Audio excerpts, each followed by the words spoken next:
who's going to keep time for us. And this is what will happen after 5 minutes. A subtle maraca. So nobody's going to come and remove you off stage or anything like that. That's just to, provide equity of voice. So we have 10 storytellers per night. So if you hear the subtle maraca, just know you have a couple minutes left because we want to try to keep your time at 7 minutes. When 7 minutes come to pass, you will hear this, a less subtle maraca. And so again, no one will come to remove you from the stage. No one will throw anything at you. Not to worry about that. It just means go ahead and wrap it up as quickly as you can because again, we want to provide equity of voice. At 6:15, we do take a break, so you're welcome to go to the bathroom, get more wine, get more popcorn, get more beer. We do have Chateau Morissette wine that Emily over there is selling at the exit sign in the doorway. She's the executive director of the Junebug Center, by the way. And we also have popcorn. And before we get started, Emily actually wanted to say something, and then I'll explain a little bit about our video recorder. Hi everyone, thank you so much for coming to our venue. I'm Emily, as Crystal said. I just wanted to say a little bit about the Junebug if you've never been here before. Our mission is to bring performing art and STEAM opportunities to our community through affordable performing arts like this, and also our after-school programs. So our after-school programs is Monday through Friday, every day, and we have 120 kids this year. Wow. And if they're on discounted lunches, they get a scholarship. So all that concession out there is going towards our scholarships for our kids. We do have the Jungle Book coming up next weekend and the next weekend. It's awesome. It's 23, yeah. Really talented kids. We've been doing it for about a month and a half, so it'll be in this space next weekend and then the next weekend. And then the next weekend, we have our big annual fundraiser, which is a haunted house. It's for 13 and up. If you're below 13, you have to be accompanied by an adult, but it should be good. It'll be right here in this space, so if you have any questions, just see me out there. And thank you all so much for coming. We really appreciate it. Thank you. Okay, we're almost ready to officially get started. I wanted to explain a little bit about the videographer. I know people who have been here know all about this, but we are lucky enough to have Citizens Television with us. And so they come most of the time, except when they're a minimal staff and they're pretty booked. So when they can, they come and they record us. So we have, Blue Ridge Story Space has its own YouTube station. And so they are gracious enough to give us the video. So you'll have a full-length video of tonight's performances, and we publish it online. So you can share it with your friends, your family, people who are curious about what this is.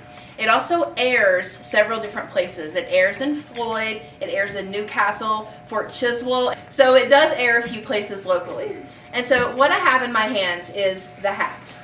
And already we have some names in, which is wonderful, and we'll be passing this around all throughout the night. So if you don't feel like right now you're comfortable putting your name in the hat, maybe after a few drinks, maybe after you hear a few stories, you might feel more comfortable doing so. So again, we will be passing this around all throughout the night, and it will sit right here, okay? So you can also get up at any time, and you're welcome to put your name in the hat. So this begins the strange and unusual. Okay, so I want you to know first and foremost, my mother was not a storyteller. And she was very truthful, but she told 2 stories regularly when we were little kids. And so one of them, I'll tell you, it's the short one. And that is, the night was dark and dreary. The moon was full of blood. And on the sidewalk, a sick potato bug. And then we'd laugh. And the reason was because it was so strange that my mother would tell us a story like that. And then I'll tell you the last part of the other story. And I'll tell you, I think this is where the Irish in her came out.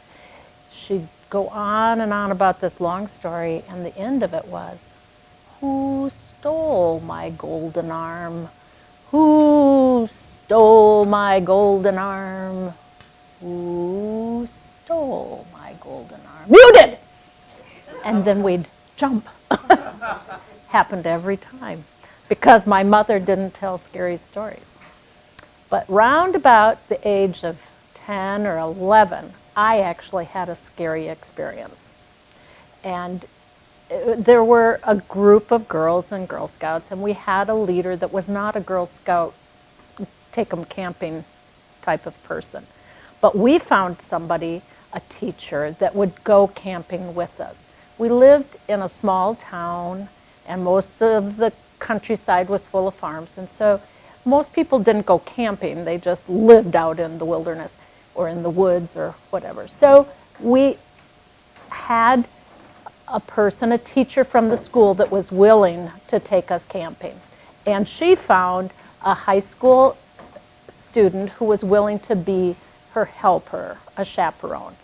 And the young lady who was the teenager had a father who was a farmer, and so we had a farm to go camping. And so off we went. It was a big deal. There were maybe about 10 or 12 of us in the group, and we were so excited to go camping, and we had to borrow tents. Nobody had tents back then. We had to find tents. We had to find sleeping bags or bedrolls, and we got it all together, and we got our sandwiches or whatever, like hot dogs. I guess we were having a little campfire and hot dogs. And there we were, all excited to be out in the woods and the big sky, and it was going to be exciting. And the teenager was popular, and she was busy, and so she had to do an after-school event and came home maybe around 10 o'clock and scampered up. We were up on a hillside, and not long after she showed up came a loud group of young men who were drunk as skunks and hollering up at us. Maybe they followed her, I don't know, but they were down below and we were up above, and they were hooting and hollering and motivated.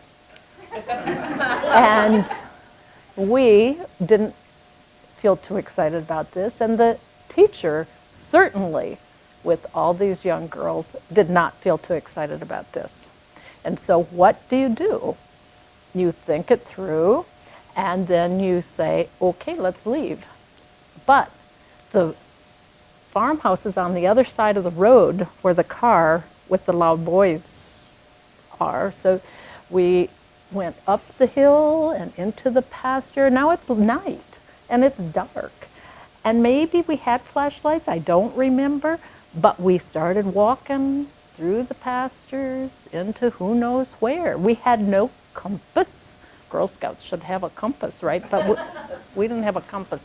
We didn't have anything to tell us which way to go. We were in the middle of nowhere. And we had rowdy young men behind us and a big open world in front of us. And we kept walking and walking, and we didn't know if we were going in circles. We didn't know anything. We were just out there in the night, not sure what to do.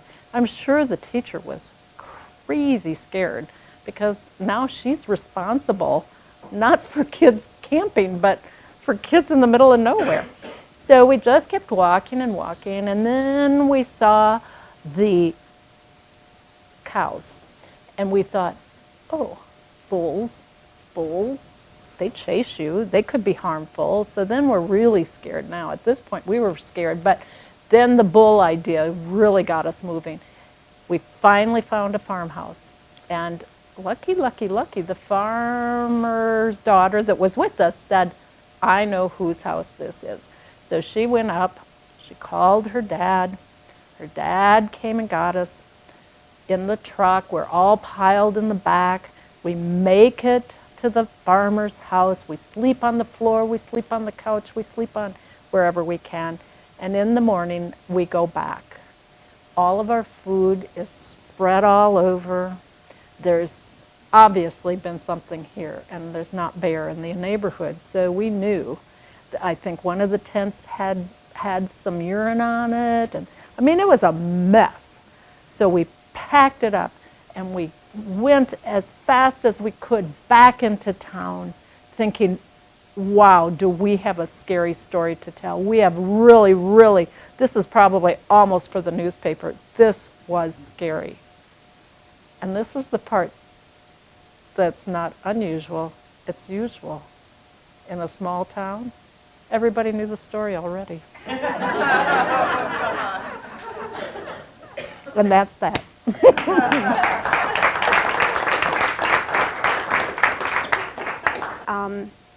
We made a trip to Tomahawk, Wisconsin to attend the funeral service and the spreading of his ashes. And his dad was a fisherman, so his mom chose one of his favorite streams to spread the ashes. And after the service, we went to this little stream, and I can picture it. It was a narrow little road. There was a pull-off on this side of the road, and then on the other side of the road, there was a little bridge, and we all stood at the bridge and we spread the ashes.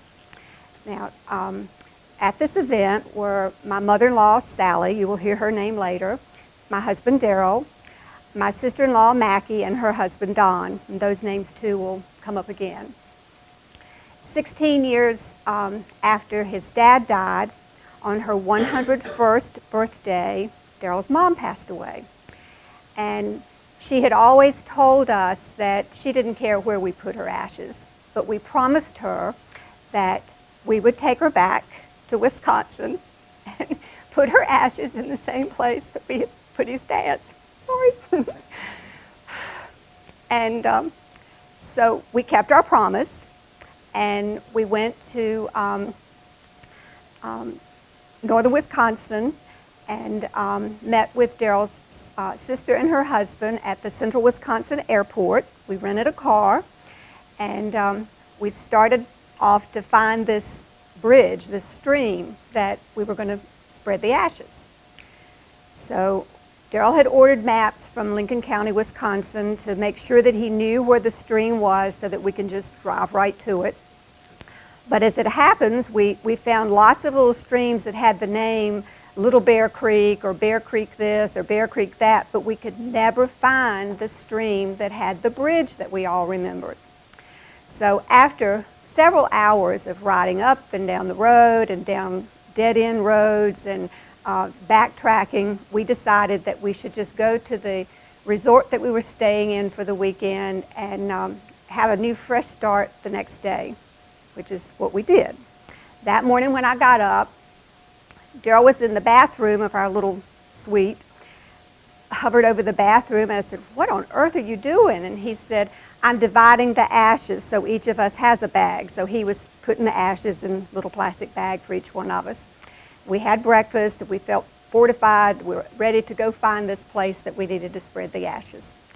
So again, we looked and we looked and we looked, and we could never find the place that we had put his dad's ashes. But the home that his parents lived in northern Wisconsin was fairly close by, so we went to a neighbor and asked, "Can you tell us where this stream is?" And he tried to help, but he was no help. He didn't know either. Well, most of the morning now has passed, and we still haven't found our little stream with the bridge. So we decided that we had to do what we came to do. So we find a little stream that's fairly close to the home that his parents lived in, and there was a little, it was kind of secluded. There was a pretty little grassy area in the stream and some trees, and so we decided that we'll just do it here. All streams come together in the end anyway, so this would be okay. Now, Daryl's brother-in-law, Don, has a vision problem. He doesn't see very well.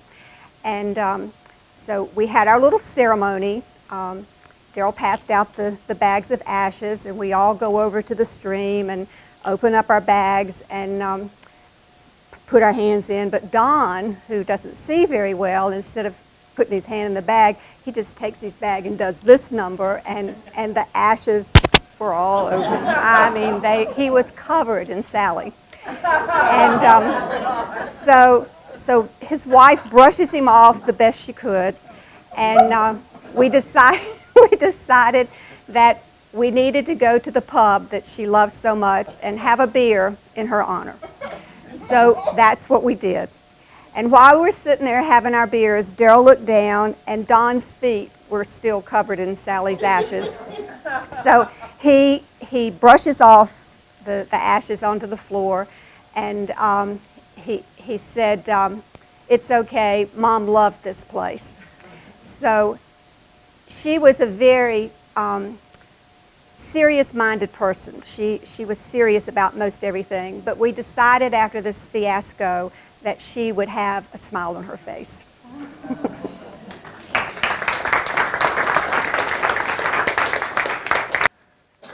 This is a new experience for me. Normally, if I'm performing, I'm playing guitar at Dogtown, so actually speaking is a bit novel. And I'm an unfortunate combination of Irish and extroverted and socially awkward and shy, so this is both exhilarating and a little hellish all at the same time. I want to talk briefly about fear. I had a lot of time to think about this in considering this story, and I really believe that the root of fear is the unknown. If a branch scratches your window in the middle of the night, finding out it's a branch, relieving but also a little disappointing. You figured out the mystery. There's no longer a sense of what could it be. You find out someone pulled a prank on you, what could seem eerie or even threatening just becomes an annoyance or an amusement. At the end of this story, two things to this day remain unknown to me, and I'm okay with that.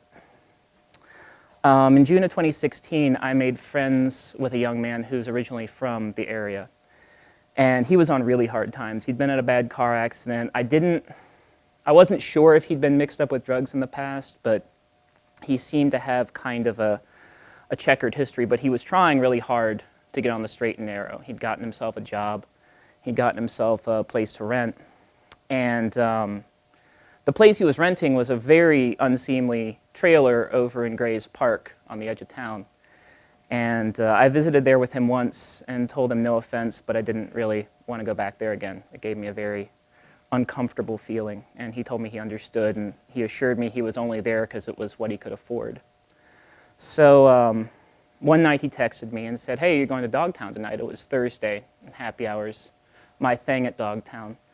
And I said, "Yeah, I'm going to happy hour. I can come pick you up if you want." So I went by, picked him up, and immediately upon arrival at Dogtown, he went to go hang out with three people. I'd never seen them there before, and I've never seen them since. He told me they were from Roanoke. And I don't know if any of you have ever been in a kind of situation where the mood starts out jovial or friendly enough, but without anybody really saying anything or talking to each other, the mood shifts, becomes tense, almost hostile. And it was all directed at these three people. I don't know what it was about them, but all of us felt it.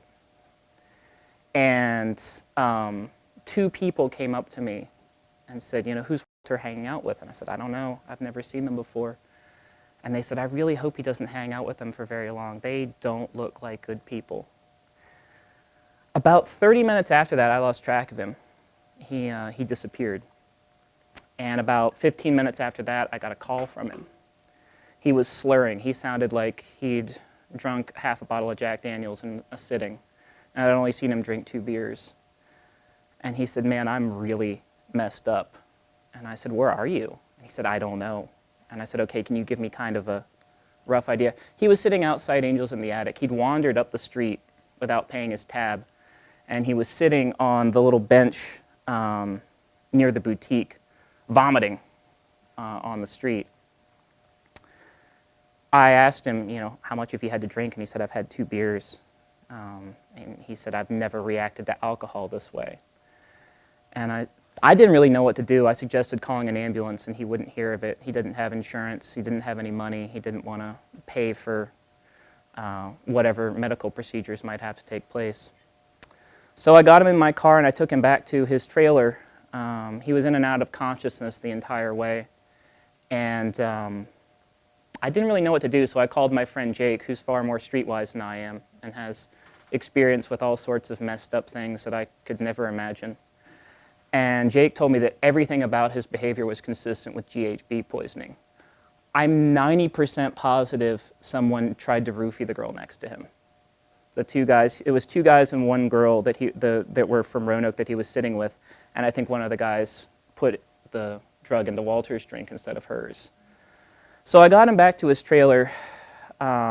He passed out on his front porch, and at that point I decided, to hell with what he wants. I can't handle this. So I called the EMTs.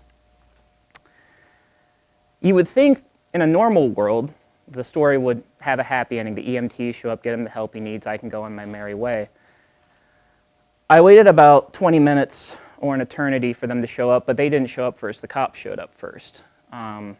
I mentioned on the phone that I thought he'd been poisoned with GHB, and when that kind of thing happens, the law has to show up. So we spent a long time talking to the town police officer who showed up. Luckily, my favorite state trooper here in town was the one who responded to the scene. And as we were kind of wrapping things up and he was declining to be taken to the hospital, his landlord showed up. I'd met his landlord once, and he frightened me. He was very big. He was terrifyingly friendly in a way that I've only encountered in incredibly drunk Russian people. And he was not happy to find two uniformed officers of the law in his house. And he immediately got very belligerent, and from what I can understand, they took him off into the front hallway to help him get his mind right. After they came back and he got noticeably friendlier, I went over to the state trooper and I said, you know, is it okay if I go? He gestured towards the landlord's bedroom door, which was padlocked from the outside. And he said, not only are you free to go, I would leave as quickly as possible.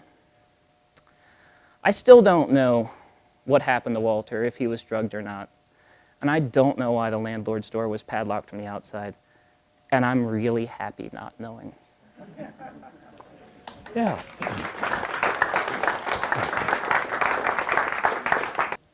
All right. I'm going to jump into this because I might run a little bit long. I wrote this when we were having spoken word at Sally's place, the Cafe del Sal, which was really a lot of fun back then. Okay, here we go. April 2nd, 2110. That's the year. Q mail to XL18612. Please contact the law firm of Johnson, Johnson and Smythe regarding your inheritance. Axel could not imagine who would leave him anything. Both his parents were long dead, and he knew of no other surviving relatives. He Q-mailed the lawyers, and after they confirmed his identity, arranged an appointment. This anticipation was the nearest thing to excitement Axel had ever experienced. In this year of 2110, almost nothing was exciting or unexpected. Since everyone worked for the government in their preordained occupation, it was all cut and dried, as his dad used to say. The morning of his appointment, he unhooked his one-passenger electro car from his Charger and headed out. Just set the destination code and relaxed. The little car would maintain a constant 45 miles per hour, as all other vehicles did by law. Only 1, 2, and 4 passenger private vehicles existed, and being a bachelor meant a solo car for Axel. Bored and alone, he rode for 2 hours, twiddling his thumbs. Mr. Johnson, the lawyer, produced a short document that was entrusted to his great-grandfather's firm exactly 100 years ago. Instructed to locate the ancestor of one Mr. Horace Abner Jones on the 100th anniversary of his demise. The firm fulfilled its obligation. Placed into Axel 18612's hands was an old key and a deed to 40 acres of land somewhere in Utah. Assuming the key was to a 100-year-old uncared-for house, Axel was less than enthusiastic about the prospect. He had not taken time off in years, so without much trouble was granted a leave of absence. Boarding the cross-country electric train, he settled in for the 3-day trip to Moab, the closest town to his new acquisition. He'd given up hoping for the best and accepted the reality that 40 acres of land, even in the desert Southwest, was rare indeed. He dozed off to the hum of the motors and a slight crackle of ozone in his nostrils. In Moab, he was able to buy transport from a local farmer who lived in the same area. All farmers generated their own power from wind generators and solar panels, coincidentally using the huge industrial batteries Axel had helped produce. With a polite farewell, he hoisted his backpack and began the 2-mile hike. No real path was visible, but luckily the farmer had pointed him towards a landmark that looked like an old water tower. Finally, sweat-soaked and exhausted, he reached the old tower, still preserved by the desert dryness. It reared above him some 70 feet. No sign of a house was visible, only a large concrete box at the base of the tower. It was about 16 foot by 20 foot and 8 foot tall. Only a vent and a steel door with a lock on it broke the smooth surface. Looking back up at the tower, he saw solar panels on the south side with conduit leading down and entering the rear of the building. Well, it came 800 miles for this. Axel pulled the chain around his neck up, unhooked the key, and tried the 100-year-old lock. Cannily, it snapped open. The word master on the case must be indicative of a very high quality.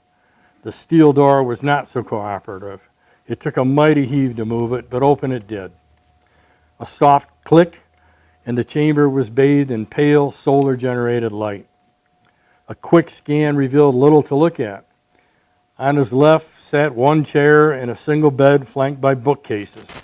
Bookcases filled with real paper-bound books. On the opposite wall rested a large crate, carefully sealed with some sort of plastic wrapping. Attached to it was an envelope with the words, "Open me," on it. The only remaining object was a large wooden chest that, when open, revealed a hoard of tools.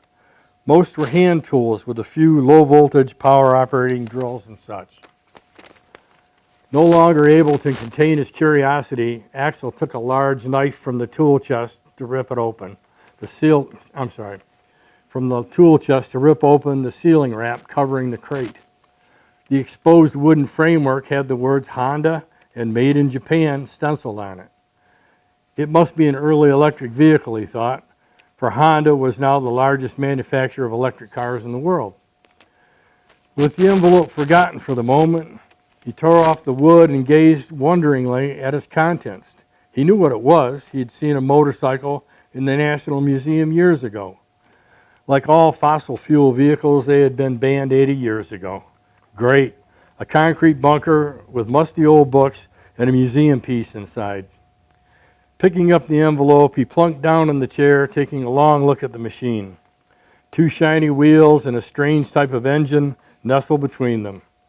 It had a sort of kinetic presence, a mechanical beauty Axel admired, but did not fully understand. Sighing, he used the knife to slit open the envelope and began reading in the dim light. The words flowed forth from a century before as follows. Hi there. If you are reading this, then you are my heir, and therefore some of my DNA is in you. This being the case, you must have some spark of ingenuity, a smattering of creativity, and a deep-rooted lust for adventure. I hope your life has given you the opportunity to exercise these attributes. If not, I offer it to you now. The machine in the crate is a 2007 Honda motorcycle. Though not the fastest of its kind, it is still capable of attaining 170 miles per hour. The tower outside is not full of water. It is full of high-grade gasoline that has been treated with fuel stabilizers. There is more than enough to last the working life of this motorcycle. On the top shelves of the bookcases are manuals and instructions on the care and use of this machine. Read carefully before attempting to start slowly. Remember, stupid hurts. The remaining books I hope will be entertaining, informative to you. In the future if the future is as I foresee, much of what I leave you is no longer available. I leave these in book form because books last many lifetimes on electronics. May you know the wonders and adventure that I have enjoyed in this life. Signed, your ancestor, Horace Abner Jones, a.k.a. Gypsy. Holy God, Axel thought. The fastest he had ever gone in his life was 60 miles per hour on the train that brought him here. Turning towards the bookcases and adjusting the light, he began reading some of the titles. Honda, How to Ride a Motorcycle, Encyclopedia of the Motorcycle, and similar names on the top shelf only. At least 100 more remained. Bartlett's familiar quote, Rhymes of a Roll, how-to books on home, guide plants, and harness. Dozens of books about long dead about long dead artists, including and a whole series of thin ones by someone named Foster. If you're an artist, you would understand that. They're the cheapies you used to get at the craft stores. Fragile old leather-bound covers reading Robinson Crusoe, Gulliver's Travels, and the collected works of Edgar Allan Poe. Axel sat back trying to absorb it all. Sometime later, he realized how cool and comfortable he was in this room.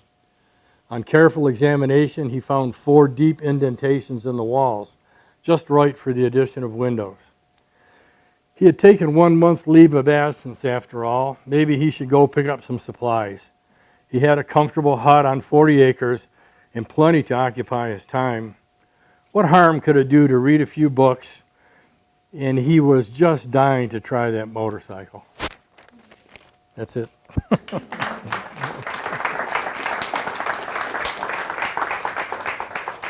We'll get started. So you can sit down. My unusual thing that came to mind for this little event at last minute, I might add. I was teaching in a local vocational school in the evening. I was running construction jobs during the day, electrical construction jobs, and at night I got roped in, much like this, to teaching adult ed, electrical apprenticeship programs and safety.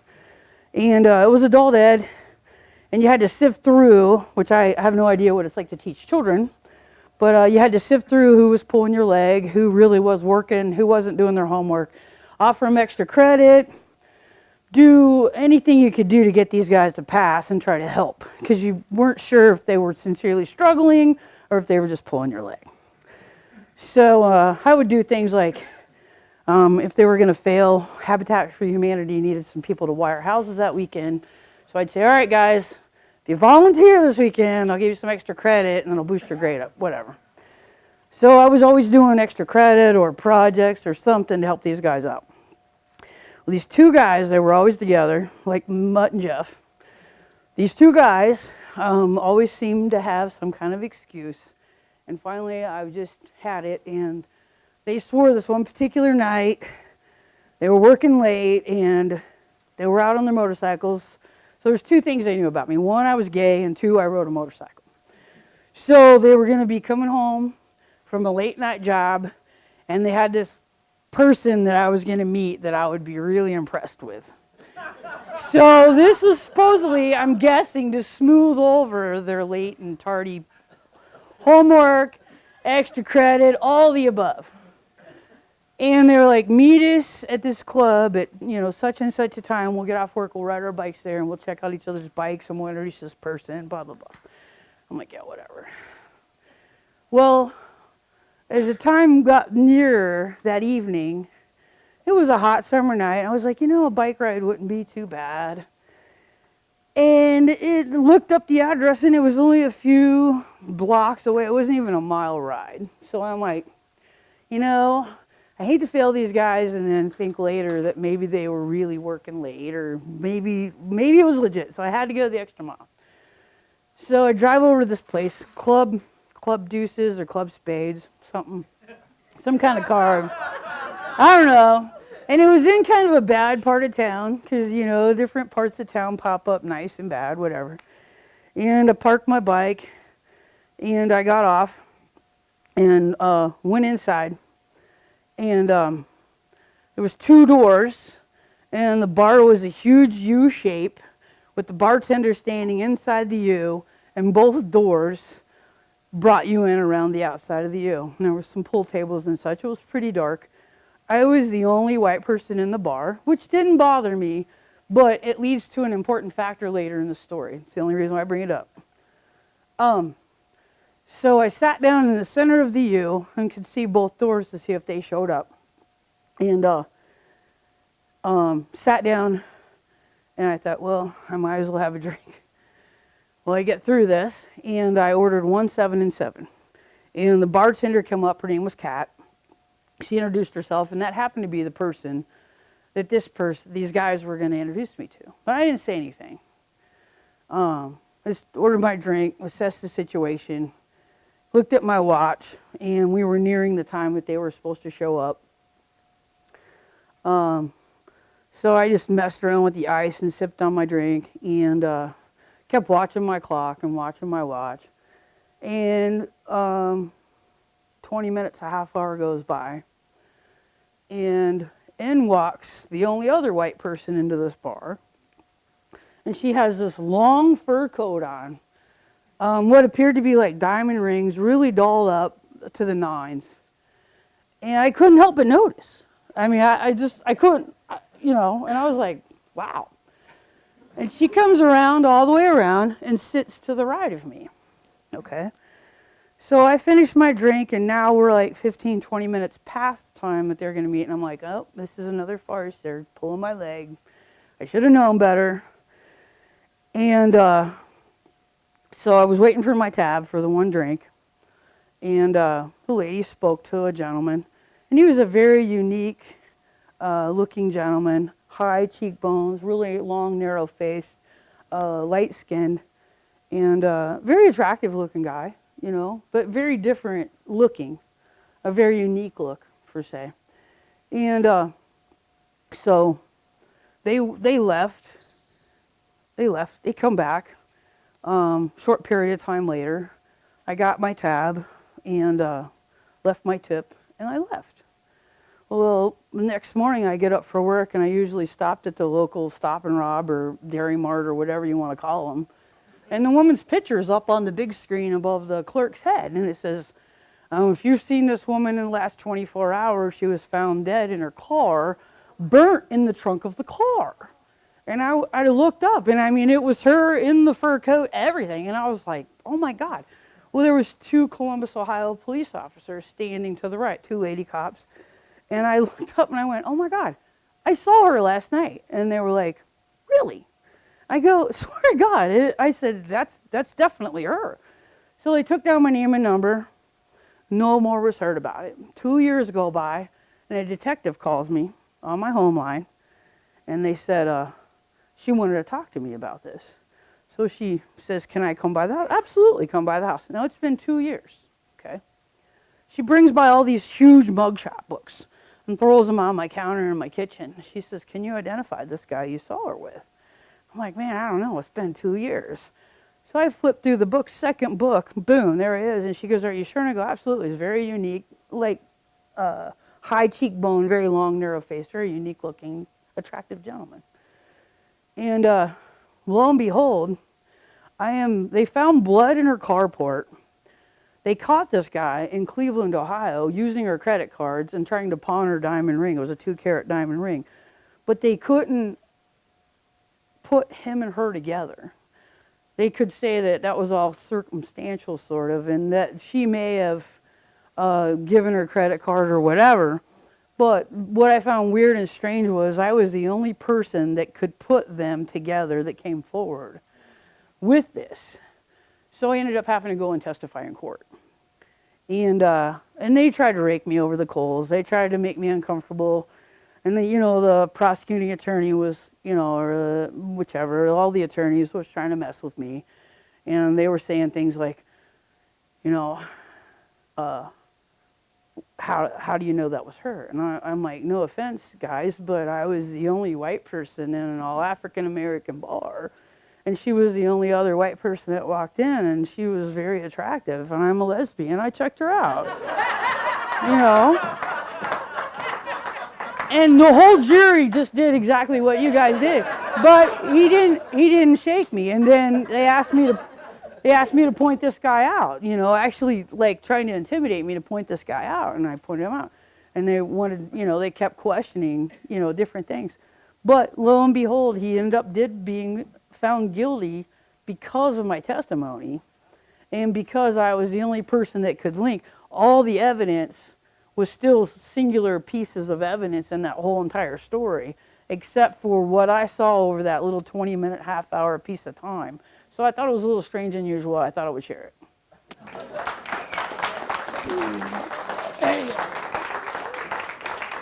Right, so I was fortunate enough to spend most of my adult life in the air as a pilot, and it was fantastic. So that's given me a lot of stories. I was just lucky, and they actually paid me to do it, which was great. So initially I thought the theme was scary and unusual. So I was going to tell a story about a corpse misbehaving in my airplane above the Congo, but I decided maybe not. My wife, Opie the otter, wanted me to tell a story about a UFO, but hey, who hasn't seen a UFO? So I'm not going to tell that. I'm going to tell a sort of strange, unusual thing that happened to me once. Was when I was a young pilot, I was flying light aircraft, and I was lucky enough to be selected to fly a new little airplane we got in the Air Force, the Air Force very far away from here. But it was a PC-6 Porter, and it's a really freaky little airplane. It can land in the width of a runway. It's amazing. It's a really strange little thing. But we only had the one, and we didn't have any instructors. Luckily, the local police force did have Porters. So we were transferred temporarily for 3 weeks to the police to train us. So while we were being trained to fly this airplane, what we would do is we'd go to the general flying area over a great big dirt runway, 5 miles long, called Freeway. And the instructor, one of the things he would do is he would actually feather the engine. Now, feathering an engine means it's a jet engine that drives a propeller. You shut down the engine and the propeller turns 90 degrees to the airflow to reduce the wind resistance. So you maximize your glide ratio. And we would then actually physically land, it's called dead stick landing, the airplane on this massive runway. But it was difficult to miss. It was easy to do. So that's the background.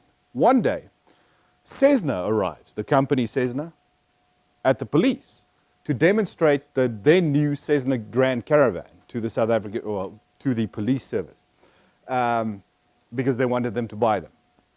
And we went on a demonstration flight with the Cessna pilot. 9 pilots on board this airplane.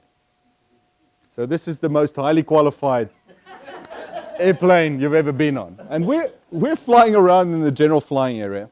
In the right seat is the police instructor that's been giving us instruction on dead stick landing the Porter. And in the left seat is the Cessna company pilot. And we're in the general flying area, and the Cessna pilot feathers the engine. Okay? But we're nice and high. It's not a problem. And in his mind, he wants to just demonstrate the glide ratio of this airplane and then restart and unfeather the engine, which takes 18 seconds, which is an eternity in the air. But we do have enough time because we have enough altitude. So that's his mindset, and he's looking out to the left. The police pilot in the right seat, his mindset is, oh, he's feathered the engine. We're going to land on Freeway. So he asks, should I put down full flap? The Cessna pilot says, if we were going to land, we would put down full flap. The police pilot puts down full flap. Now, what happens in that instance is the airplane turns from an airplane to a brick. Okay. We head down towards Mother Earth at a great rate of knots. I'm sitting in the back, about 3 rows back, and I go, this isn't good. This is I don't like this. I'm also a qualified safety officer, so I can see an accident chain developing in front of my eyes. So I remember calmly removing my government-issued Ray-Ban aviators from my face and putting them in my pocket and frantically searching for a shoulder belt, which I couldn't find. In the meantime, this miscommunication was continuing in the front, and the Cessna pilot was unfeathering the engine, but we didn't have time. We ran out of airspace and ideas, and we basically came down towards the runway. The last thing the police pilot did correctly was to level the wings, which at least meant we didn't hit like that, we hit like that. And so the strange thing of this story is, time slows down. And I remember, this is maybe 2 seconds we're talking about, but I remember the ground coming. I remember thinking, oh, I should have braced. I remember the seat in front of me getting really big and then getting small. I remember through the right window there was a lot of dust, and also the right undercarriage, which is made of spring steel. It's very, very strong, snapping off like a twig and sort of flying past the window. And I went, wow, that's amazing. And out the left window, I saw the left wing break in half, and I went, oh, the fuel tank is a rubber bladder. That's a great design element because it's not leaking fuel. That's great. So we then stopped, and it was a lot of dust, and then a lot of frantic searching for emergency exits, and we all got out. No serious injuries, a lot of whiplash. The Cessna pilot had what we call instrument rash, which is what happens when your face meets the instrument panel at a great rate of knots. We all had stiff necks, the seats were all broken, it was a mess. I was a safety officer. I got out and I made sure everyone was outside, and I started a head count immediately. I knew I wanted to get to 9. I went number 1, pilot with bleeding face, number 2, rubbing his neck, number 3, rubbing his back, number 4, 5, 6, 7, 8, 9, 10, panting like this. And I went 10, that's not right. I must have hit my head really hard. And I count again, I get to 10, and number 10 is panting. And I'm thinking, wait a minute. Something's wrong with this picture. And I asked number 10, do I know you? And he said, man, I was driving on the highway, and I saw this airplane like this, and I knew this is wrong. And I stopped and I ran. I jumped over an 8-foot barbed wire fence, and I ran to you, and I got here as the airplane came to a standstill to help. So he was there to help us. He couldn't get back over the fence. It was pure adrenaline that got him over the fence in the first place. So to wrap up the story, we were all okay. Cessna was in a bit of trouble. The policeman still has some bills to pay. And what was really impressive, we were 1 American pilot, 3 South African Air Force pilots, and then, 6 police service pilots. So within minutes, there were police helicopters, police fixed wings, Air Force rescue airplanes. It was really impressive, and that's it. Thank you very much. Thank you. Thank you. Awesome. Awesome. Thank you. All right, so it's kind of tough, Paul. That was a great story. I'm super impressed by that. When I was growing up in my later years of high school, I was really into cars. Like me and my buddies were into cars, and we were especially into drag racing. So junior, senior year into when I probably should have been going to college, we had a ritual every Friday once we got out of work or school when we were still in school on Saturday night where we would go to the midnight street races. And I know that's a bad thing, and there's a lot of bad press around street races, but these are probably as safe as street races could be, and it was definitely a different time. You know, this was out at a airport road in Deer Valley, Arizona. It's called Deer Valley Airport. I'm from Phoenix originally. And so our ritual or habit or whatever you want to call it would be that we would spend all Friday night into all day Saturday just to get someone's car together in a state where it could be driven to the drag races and hopefully make a couple of passes, which was harder than it sounds when you're talking about a bunch of like 16 to 19-year-olds that didn't have any money at all. So we borrowed a lot of parts off of each other's cars and things like that. And it was pretty entertaining. not only the racing, but there were times where the police would come out and they would fly we were on, this road was a one-way road right next to the airport. So again, it's as safe as it wasn't safe, but it was as safe as you could get. It was dangerous to us. At least we weren't doing it on a freeway with a bunch of, other victims that were driving their families or anything like that. And most people were fairly sober, but there were a couple times where they would fly a helicopter over, and that was usually the excitement because they would get really low and everyone would scatter. Everyone's cars that actually started would scatter.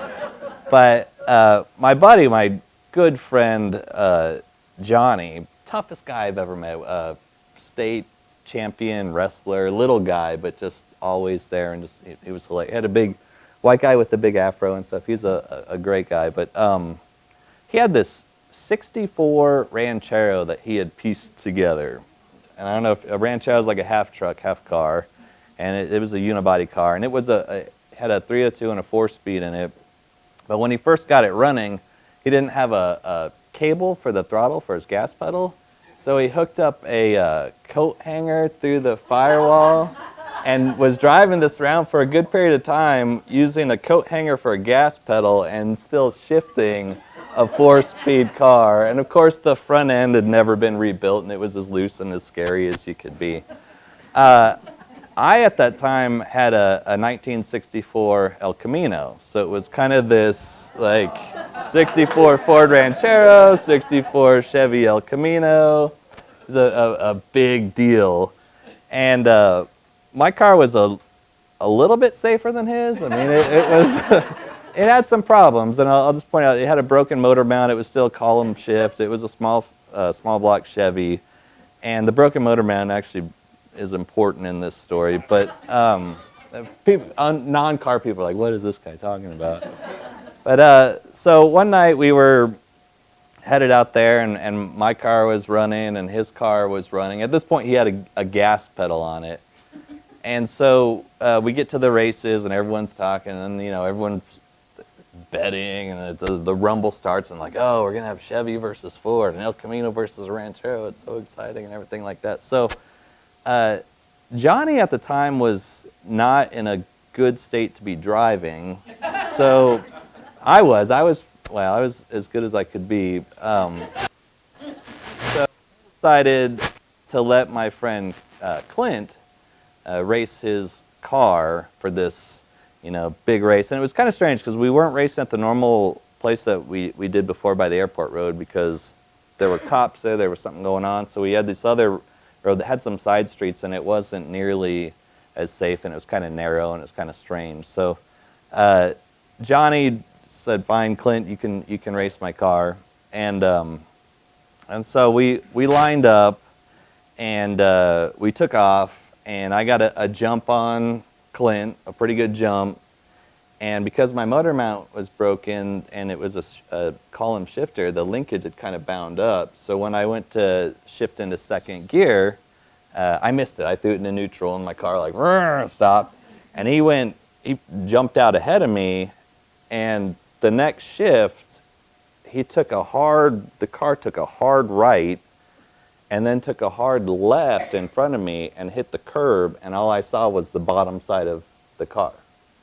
So the car went up, it hit the ground, it came up again, and the second flip, Clint flew out of the car and landed on the road in front of me, along with the bench seat, which was not bolted into the car at all. So, and again, a Ranchero Clint was a big guy. Like he didn't miss a meal. I mean, Clint was a big guy. And a Ranchero window was only like this big, and somehow Clint and a bench seat fit out of this window. I have no idea how, but I slammed on my brakes so I didn't run over my friend Clint. And at this point, I was panicked. The car rolled a couple more times and stopped, and I'm out of my mind. I'm crying, of course, at this point. I walk up and I was like, Clint, are you okay? And he just looks at me. He's like, oh man, that was bad. I was like, yeah, that was really bad. And so everyone that was at the starting line has now started to drive forward, and I'm just sitting there with Clint, and they come up, and one of the guys had a 68 Bronco with the top off of it, and they threw Clint in the back, and I pulled off to the side of the road and put my tailgate down in my half car, half truck, and and sat there, and I was a mess. I was crying. I was bawling and just sitting there, not sure what to do at this point. And some guys came up to me and they're like, "Man, you have to go. It's time to leave. You know, the police are coming. You have to get out of here." So I left and freaked out all the way home. Swore off racing, swore off cars, and said I'd never do it again. Which, of course, just like every time you drink too much, you're like, "I'll never do this again." But so I got home, and in the end, Clint got to the hospital. He ended up with 8 stitches, and a police officer came to his bed and gave him a speeding ticket.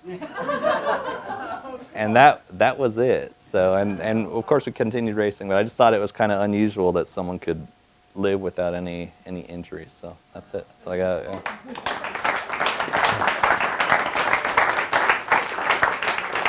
That's really good. Thanks. Well, howdy. Well, this story is certainly the most strange and unusual of my life, which does not preclude it also being a terrifying near-death experience. The most terrifying one of my entire 35 working career. Well, about 12 years ago, when I still worked for a living, I was asked to travel to meet a colleague in Lagos, Nigeria. Great, wow, I'd never been to Africa before. Our ultimate destination was Johannesburg, South Africa. But I took a great place. So was Durban. So I took off for Lagos and winging in on a 747.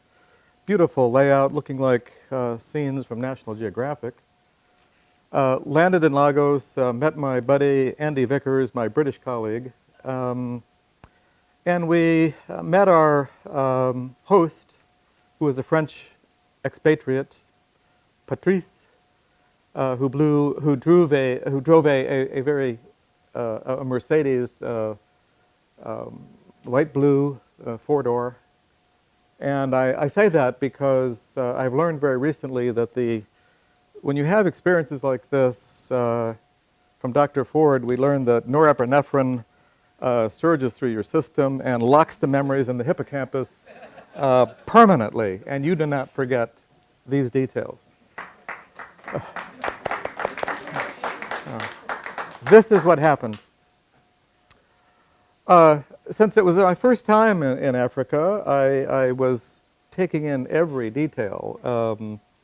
We drove through markets. We watched hordes of women carrying platters on their heads, loaded with fresh cut meat, covered with flies. Colorful dresses. We got stuck behind, at one point, a large pickup truck with an incredibly tall bed filled with yams, I was told. Must have been 10, 20 feet tall. And we were joking, and I said, "Boy, that thing's ready to tip over." Can you imagine the traffic jam that would happen?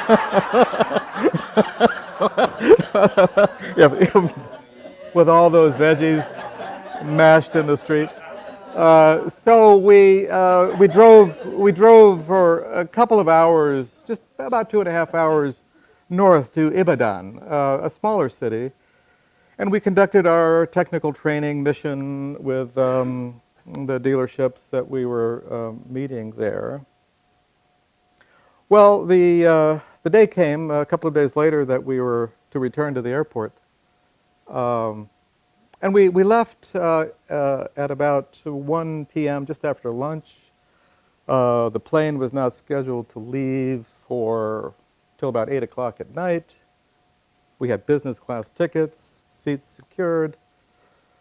We took off at 1, and drove through miles and miles of open freeway, jungle, and finally up ahead I saw what appeared to be a checkpoint. And as it got closer, I could see a single, what appeared to be a fellow in a uniform, carrying a machine gun. And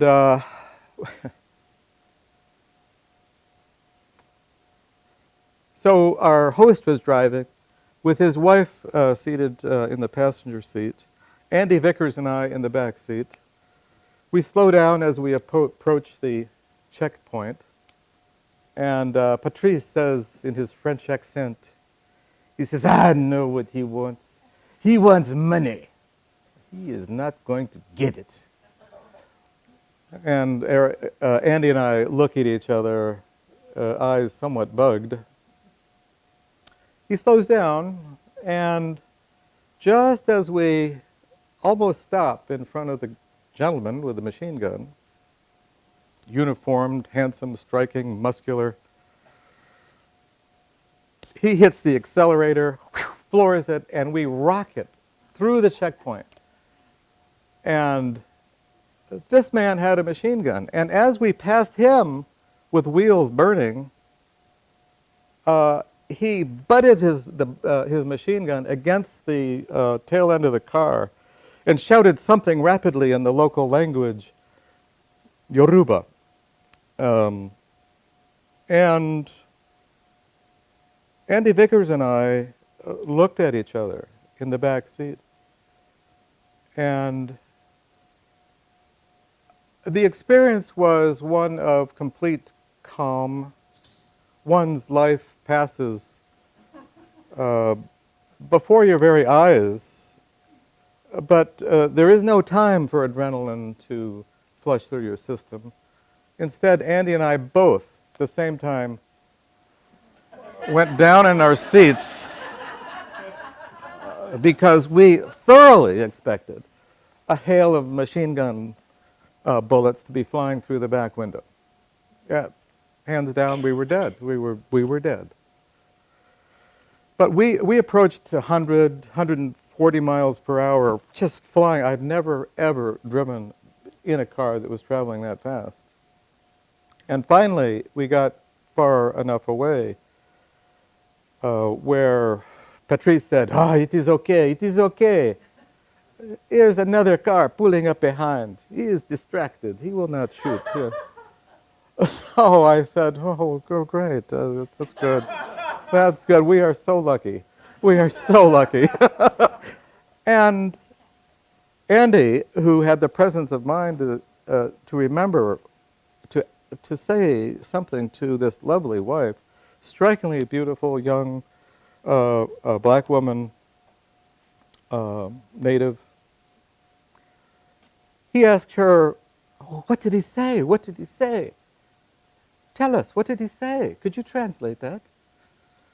And she said, she turned around in the seats and said, with this big, beautiful smile with white, beautiful teeth, he say, white man, you must pay.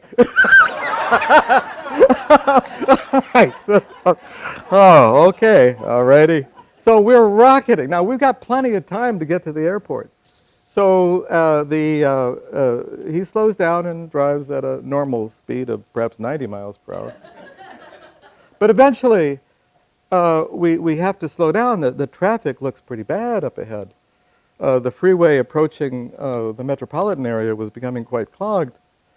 And we had seen earlier in our travels that there was massive thunderheads overhead. And, well, apparently there was a massive thunderstorm. The roads ahead were flooded. The traffic was just backed up. There were 6 lanes of traffic, no way around, water everywhere. People were getting out of their vehicles, walking on the right-hand side of the road, walking another 10 miles into the city. In the rise, I could see the rise of the freeway into the heart of the city toward the airport. Well, somehow we managed to push and shove and work around the huge trucks with the hoods up that stalled engines. We approached the airport. Finally, with 3 hours to spare. No, excuse me. No, I'm sorry. We were caught in that mess, in that wet, soggy, hubcap deep water for hours. But no problem, you know, we will get you there in plenty of time, Patrice said. Well, an hour, a full hour before the plane was scheduled to depart, we get up there to the gate, tickets in hand. There's nobody to be seen, but there's the plane at the gate. Well, how do we get on board? There's nobody here at the gate. So finally we flag down someone who says, we say to him, well, wow, we're scheduled. Here are our tickets. There's the plane. And he says, oh, I'm sorry. You are supposed to be here 3 hours ago. Yeah, but 3 hours? I mean, what are you talking about? Never in my life have I ever had to get at the gate 3 hours before departure. That is the rule. I am sorry. Andy, just like compatriot, just exploded. And where is the airport manager? Up there. So we run up the staircase and open the door, and there is a throng of people who were late, who didn't make the 3-hour rule. Or other people trying to buy the tickets of those people who were late at these jacked up prices. I mean, insane. There was no way. We lost our flight. We had to leave, but meanwhile, Patrice had split, left us off, you know, dumped us out the front door to the airport. Well, we quickly called him back and said, we missed the flight. There's not another flight. Who knows when the next flight is? We've got to get to South Africa. We have a schedule. So he flies back, he zooms back up, and an hour later he picks us up, takes us to the hotel, the only one available in town for people on those flights. Strange and unusual, there's a single room left for each of us. Just 2 rooms left in the hotel for the night, because the airline crews fill up this place. We do spend the night, and I call my travel agent, who says, well, what's up? Well, we need to get to South Africa. We need another flight. Can you find us a flight out of here? Well, I see that there's... when did you have to depart? Well, tomorrow. It's anytime tomorrow. Well, the only flight available is through Virgin Airlines. Oh, we'll take it. We have to take it. We have to get out of here. There's a man with a machine gun after us. So I said, well, how much is it? Well, you have your credit card. Well, it's $8,000 a ticket. $8,004 a piece. So here's my credit card. We have to take it. We get approval. $16,000, $10 or something like that on my credit card. We fly out the next morning on our way to Johannesburg via, it's a 20-hour flight, via London. It was a great flight, Virgin Airlines, got to South Africa, wonderful city. Oh my God, civilization at last. And that's my terrifying story.